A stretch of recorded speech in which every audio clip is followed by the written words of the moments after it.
Hello, welcome to the Long Beach Post daily live chat. My name is Melissa Evans. I'm the editor of the Post and the Long Beach Business Journal. And I'm joined here by my co-moderator, Kelly Puente, who's a reporter for the Post. And I'm very excited that we have today Tom Modica, who, as of Tuesday, is the new Long Beach City Manager, which is a very big job. It's into the CEO of a company, but Tom is in charge of giant bureaucracy within the city: the police, fire, parks, marine, economic development, a lot of stuff under that. And of course, we'll talk about the city's response to the COVID-19 situation and how his role plays into that. So, Tom, you've worked for the city now for 18 years, I believe. Yep. And so you've worked in various roles throughout city government, most recently assistant city manager. And now you become city manager at this moment. And we kind of obviously mused that this is a difficult time to take over that role. Can you just talk about that maybe a little bit? And please add if I've left anything off. Sure. So one, thanks for having me. It's great to see everybody and have a chance to explain a little bit about what we're doing as a city for COVID, as well as talk a little bit just about what's going on in the city right now. These are historic times. In my time in government, 18 years, I've never seen anything like this. And you talk to everyone else that's been in government for longer than that, we've never seen anything like this. So these are uncharted waters. It is amazing, how people pull together in moments of crisis and really do unbelievable things. And our city team is doing exactly that. The good news is that we train for stuff like this. We do train for events. Normally as an earthquake, whenever you do your tabletops, you plan on how to set up an emergency structure, what to do, what you're going to need to think about. And pandemic, I'm sure, was in the book somewhere, but that was not really the top one at everybody's mind. And the good thing is that there are plans for that. We actually had a lot of pandemic type plans already on the books. But of course, we're learning every day and we're adjusting and adapting, and just couldn't be prouder of the team for how they're doing that. And I neglected to say this in the beginning, but please, for those who are watching, send your questions. Just type them in the comment stream, either on Twitter or Facebook, and we will get to as many questions as we can. Kelly, do you want to start? Yeah, just the biggest thing we're all wondering to come out from this is the economic impact. I mean, it's terrifying to think that we could be back to even worse than where we were before with 2008 recession. And I recently saw on the city agenda, the city's foregone, I think it's more than $1 million a month in rent from like the airport and some at the convention center. So, I mean, we're losing quite a bit of money. What do you see as far as how we're going to fare economically over the next several months and years? Sure. So we did some initial analysis of what we think the short-term impact is going to be. We think that's in the probably $40 million range, up to $44 million. About half of that is in the general fund, about 20 million or so. Our airport is definitely taking a hit. We're seeing probably about 5 to 10% of our normal activity at the airport, which is understandable. Our beach coastal areas in the Tidelands, that's where a lot of our restaurants are. That's where a lot of activity happens. That's where your Carnival Cruise Lines and your tourism and your TOT is down in that area. Our what we call special advertising and promotions, that's where we get TOT money as well, and the general fund is impacted, and then of course the general fund. I think what we're all looking at right now is this a short-term impact or a long-term impact or a little bit of both? And there's a number of different theories about, does the economy come roaring back if and when we're able to open back up again? Or is this going to be a kind of a longer-term recovery? I think some things will take a little bit longer, but there's a lot of good indicators that, when it's safe to do so and we're able to get our economy back going again, that we will be able to weather this kind of storm. But and on my chair, I'm definitely planning for a longer term impact as well. I think there are some things that we're going to, just have to be doing differently going forward. And as far as the short-term impact, so we know that this is going to hit us directly now. You said about 40 million. What does that look like in our budget now? Are we going to see layoffs or cuts, or what are we doing now to offset that short-term impact? Sure. So we're getting some assistance already. The CARES Act just came in for the airport, for example. I think you reported on that. There's about $18 million there. And we're expecting about a $10 million short-term impact in the airport. But then, we also have major projects going on at the airport. So we can certainly, use some of those federal dollars there. In the general fund, it's about 20 million. One thing that I've asked every department to do is look at every non-essential expenditure. So it's kind of interesting. I'm telling them, spend whatever you need on COVID-19. That's health and safety. That's a priority. We have to take care of our residents. We have to preserve public health. So really, we're not worried about the financial impact on that. We're just responding. The things that we have to do. But then on the other side, we really want to look critically at every single non-essential expenditure that is not COVID related or related to running the absolute critical services of our city. So I'm having them put them all to the side, and we're going to review every single one. So that's going to be our capital expenditures, our one-time expenditures. We've frozen, hiring new positions unless they're essential, and just looking at how we do our business differently. What is so we were talking beforehand a little bit about, so you're at City Hall right now. What does a typical day look like right now, and how has that changed? I know City down to a skeleton crew.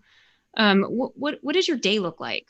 Sure, things are very different. So whenever you go into a disaster type mode, there's actually a federal and state recognized structure on how you should be running those. It's really started in California back in the 90s, and then the federal government took over that system. But it really originated here, and it was designed to help with massive wildfires. And so we practice on that system. It's called SEMS and NIMS. And essentially, when you declare a disaster, which we did on March 4th, we were one of the earlier ones to do that, we immediately activated what's called our incident management team. Those are boots on the ground. It was originally about 200 police and fire and health and others who were out doing tasks in the organization. We then created what we call our emergency operations center. And those are more people who are thinking the longer term. They're supplying the IMT. They're doing all of the planning. They're looking at all the operations. They're looking ahead. And so that EOC, what we call it, has been stood up for, probably over a month now, is the time that they've been up. They came on right after the IMT. And so every single day we're checking in with the IMT. There's a group of what we call agency administrators. Those are your city department heads who are really involved in this, that are giving some of that higher level direction. So we meet every morning to talk about, what we're going to do on communications. We meet every single day, including on the weekends, to go through data and updates and where are we. And then we also spend time looking strategically. What do we need to look like a week out, 2 weeks out, 6 weeks out, 8 weeks out? So that's pretty much the first half of the day is all of that. And then it's kind of reacting to the news of the day for the rest of the half of the day, in addition to trying to keep the city running and provide all the services everyone wants. This is kind of a weird situation because it's like either you're working a lot right now or you're not working. There's a lot of people not working and staying at home as they're supposed to. But a lot of there's, and I'm sure some people within the city are working from home, but how are city staff holding up? Because I imagine there's a lot of people putting in some long hours. They're putting in unbelievable hours. So I'm just so impressed whenever I see them. I know people are tired. I know how hard they're working. I'm getting emails at midnight. I'm getting emails at 4 a.m. They're there all day long, and the stress level is high, but there's smiles on their faces. They're dedicated. They see purpose in what they're doing. They get to see the impact. And we try to take time to look back at what we've actually accomplished. I remember one day we had set out as management objectives, within a week, we need to have hospitals up. We need to increase our hospital capacity. We need to create a 100-bed mobile field hospital. And we did that in a week. It was amazing. And if you look back, you see how many tasks that they did over each day. But when you look at the big picture, it's really impactful what they're able to do. And we move mountains every day. And I'm just so impressed with what they do. But yeah, we have to have people doing shifts. When you go into an EOC environment, you're not you become a function, a position. And so, your title really doesn't matter. It is the function that we need you to do. And so you might do that function for 4 days, then you get relieved and someone comes in and takes over the next 3 days. And so it's designed to be very seamless and not person-based, but position-based and the need. So we've assigned people from civil service, for example, who normally do hiring. They're running all of our volunteer coordination because they're really good at talking to people. So those are some of just an example of what we do. And one area we know where they're obviously working really hard is the health department. And a lot of people don't realize that Long Beach is one of the few cities in the state that has its own health department. And I was curious, I was wondering in this case, but because we have our own little health department here, has that helped us or hindered us in this pandemic, or maybe a little bit of both? What are some of the benefits and drawbacks of having our own health? Oh, it's been hugely helpful. So yeah, there are 3 cities in California that have their own health departments, and everybody else is related to a city or to a county. So the city of LA, we see the city of LA talking a lot about what's going on in COVID, and they're responding and doing a great job. They're not a health agency. The health agency is LA County, but in Long Beach, we are the health agency. That comes with superpowers. We have a doctor, Dr. Davis, who you interview all the time, and she's a medical professional whose job is to really get her hands around anything dealing with these types of outbreaks. And she can issue orders. She gives medical advice. She organizes it all. She does all of the epidemiology and the tracking. And so it's been incredibly beneficial, and we've just benefited so much from having a health department. We mentioned, I think you said a little health department. They have over 400 employees. So they are actually one of our larger departments that most people in a normal environment don't think that much about. So we are just so fortunate to have her, to have Kelly Colopy, Sandy Wedgeworth. They've built all these systems all over the years to do these types of things. And now they're doing their job. And I'm just so impressed. The mobile hospitals, we're the only city that really had mobile hospitals stored, ready to go, that we could roll out and help out, and that's because we have a health department. So I think it's a huge benefit. We're also with our LA County partners, so we're not alone. They're the big agency, and we do things very closely together with them so that they're coordinated. Did you say the health department has 400 employees? Yes. Yeah, I didn't realize that either. I was thinking a few dozen. That's huge. I know. I did not know that. Yep. Huh. So they're working so hard, and they have those relationships in the community. We have nurses on staff, dozens and dozens of nurses that do nursing work and also, provide a lot of those support to all of our medical facilities. So we are actually getting medical supplies that other cities don't directly to our city in a warehouse that we are then able to get out and distribute to kind of our medical providers. Not the hospitals, that's a different system, but everybody else in the medical system gets PPE and other things through the health department. So we're getting some questions, and they have to do with parking and tickets, which I'm sure you've been asked and answered a lot of these before. Will street sweeping tickets still resume on May 1st? I'm not sure. You'll fact check. I'm not sure if that's what's been put out. With the extension of the shelter order now till May 15th. So can you just kind of talk about parking or tickets in general and what the situation are? Sure. So we did something we'd never done before. Is when this hit and stay-at-home orders happened, we essentially suspended our street sweeping program from the enforcement side.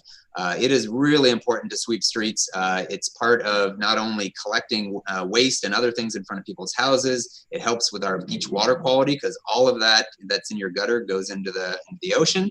And then it helps also prevent flooding because we're picking up palm fronds and all those things that will end up blocking in our rains. And we've had a lot of rain. So, but one thing we did was we immediately put a postponement on issuing parking citations while we put together some plans. So we have offered up to 4,000 parking spaces citywide for free that are available. About 1,100 people have taken us up on that and are now parking in our beach lots and our garages.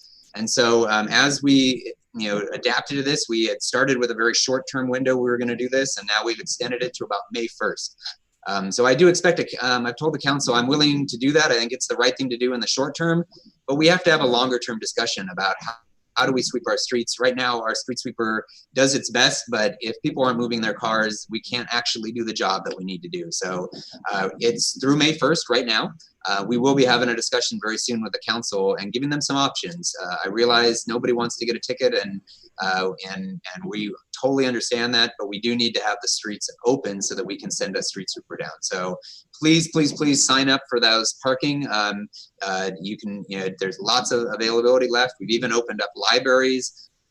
We've opened up some schools with the partnership with the school district, and where you can, please move your car. Even between now and May 1st, please move your car, and we'll have an update on whether that gets extended or we do a different type of program after May 1st. Do you, this week, the mayor and the governor both have talked about a process for reopening businesses, getting people back to work. Can you say anything about that from the city perspective? How long it may be until operations resume to normal, or what needs to happen before that takes place? Sure. Yeah. So as I mentioned, when we're in our EOC environment, we talk about the here and now, but we also look ahead. And so we've dedicated a group that is really looking at that question about what needs to be in place. What are those kind of metrics that we hit, and then we know what we can kind of turn on and bring back to normal. What city operations are we going to need to be able to support all of the businesses that need to be able to come back, and in what order do we do that?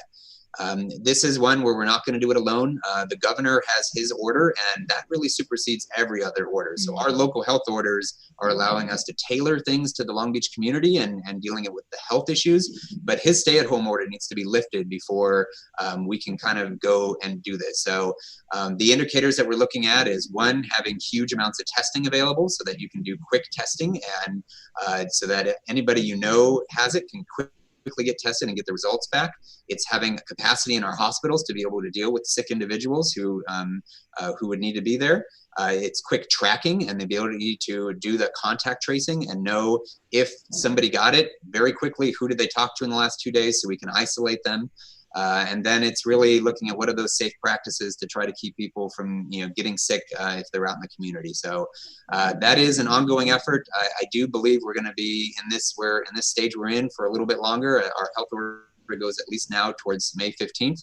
But we will be ready if the governor wants to change that. We'll definitely be ready to roll that out and try to get some more economic activity back in the city.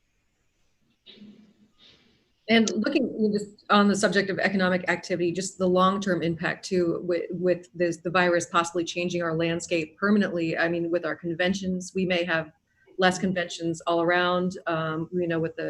With the passenger fees from the Carnival Cruise Line may be down. How concerning is it to think that this long-term impact, and I mean, could we see permanent losses to our revenue?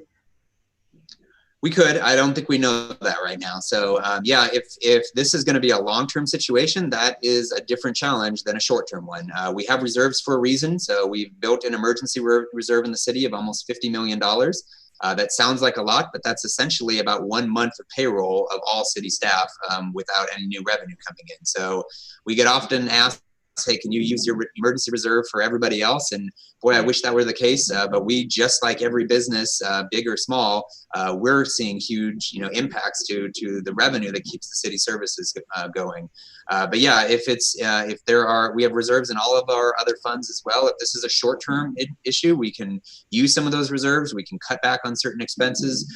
We can weather that. If it's longer, then we're going to have to really look structurally at what we do. And are we looking at, large reductions in workforce or not doing services anymore that we have traditionally provided. So that is going to be something we look at in the next, we're looking at it now, but one thing we had to do as part of this COVID response is we had to stop doing non-essential actions, things that weren't incredibly related to life and safety. And one thing we did, we've never done this ever, is we postponed our budget process.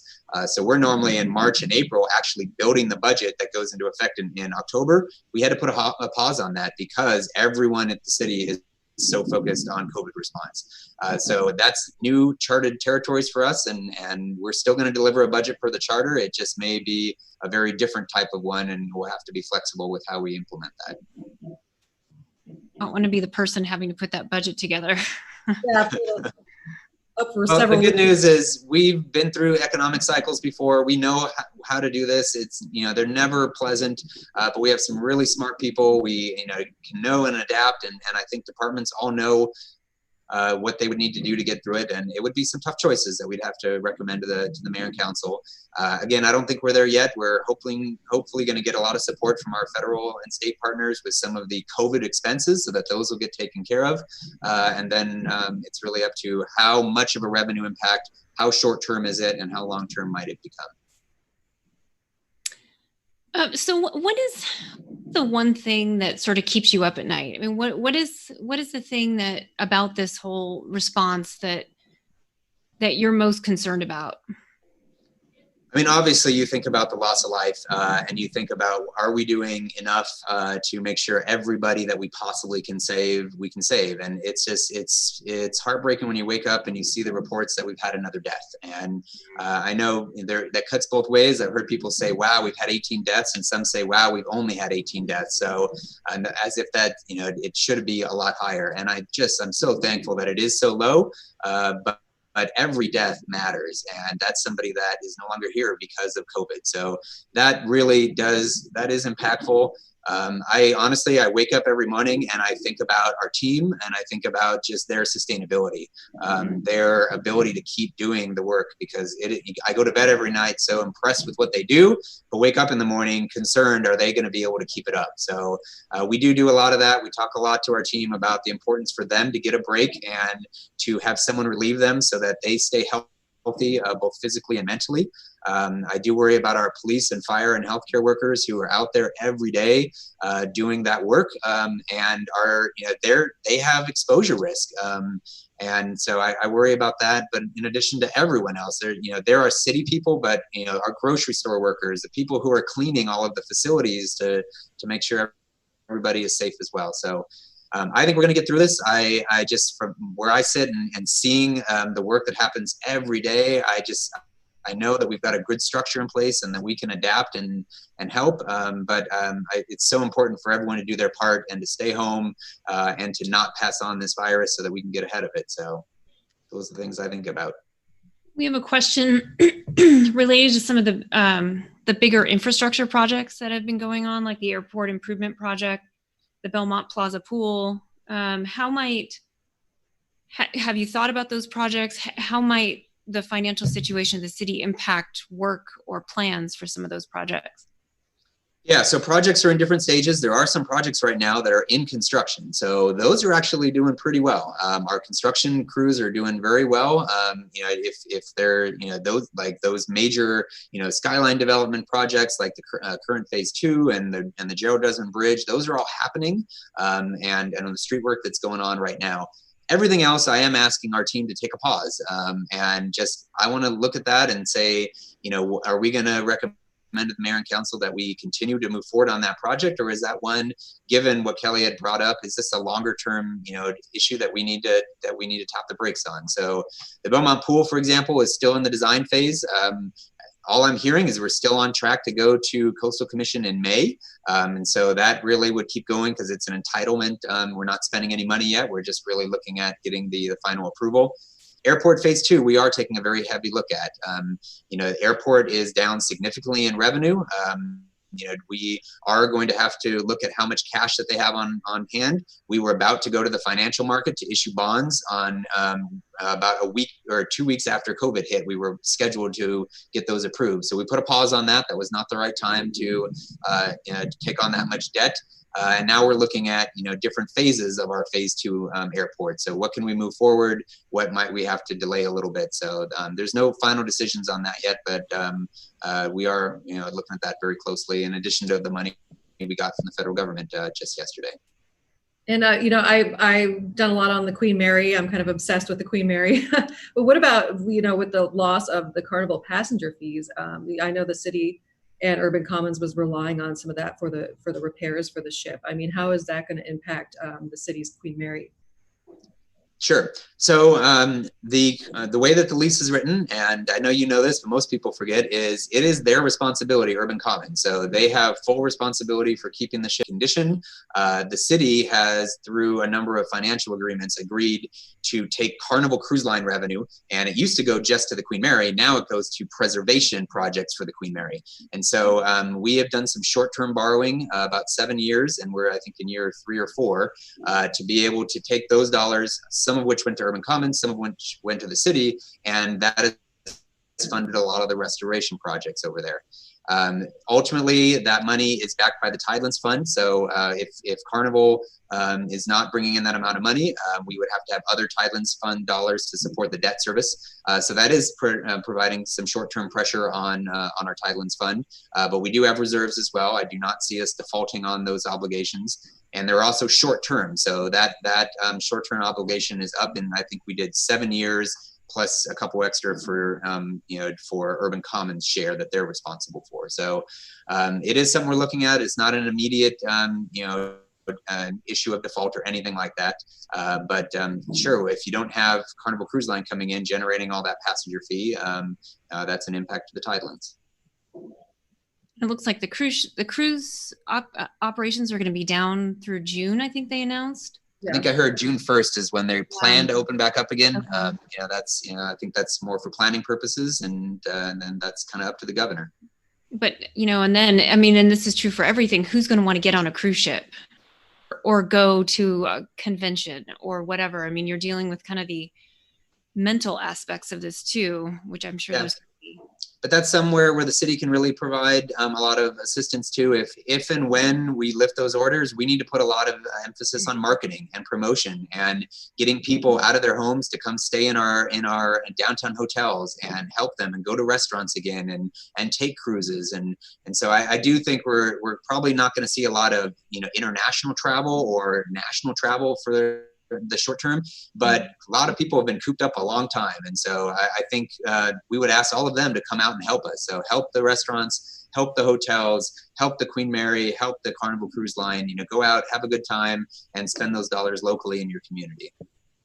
What's the thing personally that you miss most about this shutdown? For me, it's baseball. For you, it's what? Baseball season. Baseball season. Interesting. I don't know. It's, I guess I miss just being able to just, what? I'll say something very interesting. I like to go shopping with my kids. So I like to take one of them and go to Trader Joe's, and that's a time that we spend together. And now I have to do it by myself in a mask, without talking to anybody. So just kind of put me on the spot there, but just the normal things, the basic things. Yeah. Our family, and I think Max and Lena are watching probably right now. They're cooped up at home, and my wife Steffi. But we do a lot together, and we do a lot at home. But we also like to go out and camp. So this weekend we're supposed to be camping. So this was the whole plan is on spring break. So yeah, just being out in nature and being out to kind of doing those nature experiences. That is something I've missed as well. What about you, Kelly? I'm going to put you on the spot too. Oh, I miss champagne brunch. Yeah, that's a good one. I should have thought of that one. I think as it gets warmer too, it's like you just. I'm gonna go to Cameron Mary's after when. Yeah, So I think the beach, that kind of stuff too. So absolutely, just being able to go down to the beach. Yeah, I miss just riding my bike on the bike path at the beach and rollerblading. I mean, that's been a big hit. So yeah, little things like that. So somebody here in the office wants me to ask you about what that sign behind you, what's next? What is that? Where does that come from? Oh yeah. So I'm a big West Wing fan. In West Wing, the president often asks, what's next? And that's the kind of forward thinking, get out of the weeds, think about the next big thing that's coming. So when I moved in this office as an acting city manager, one of our workers, Jeff, put that on my desk. And that's something I've just kept with me the whole time, is just that helps me think, what's coming next? What do we got to be thinking of? Get ourselves out of the here and now and think more, down the road. That's definitely fitting for this conversation, I'm sure. So we're just past 1:30. Just to end, what is the one thing that you want Long Beach residents to know going forward, either about the current health crisis or anything? Yeah, I think they should know just how hard their city team are working for them. Again, I am just so impressed with what they've done. Everyone's a disaster service worker, and so we are reassigning people to do things they haven't traditionally done. Some of our employees are now working in our homeless shelters, not just the team that does homelessness, but because that's where the need is.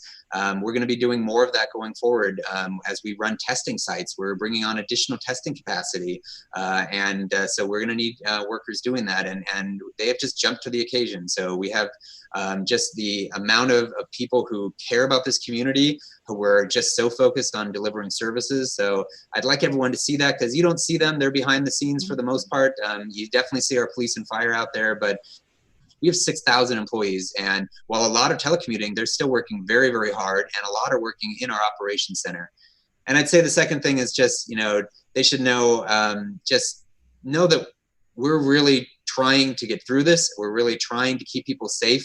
I know it's no fun to close the beach and we get the questions like, why can't I just go walk on the beach? And well, you're doing the right thing, but so many others are not. And so if we all do the right thing, we're doing it for everybody's health, just in case you may not get sick, but you could be transmitting to somebody else who could end up losing a family member.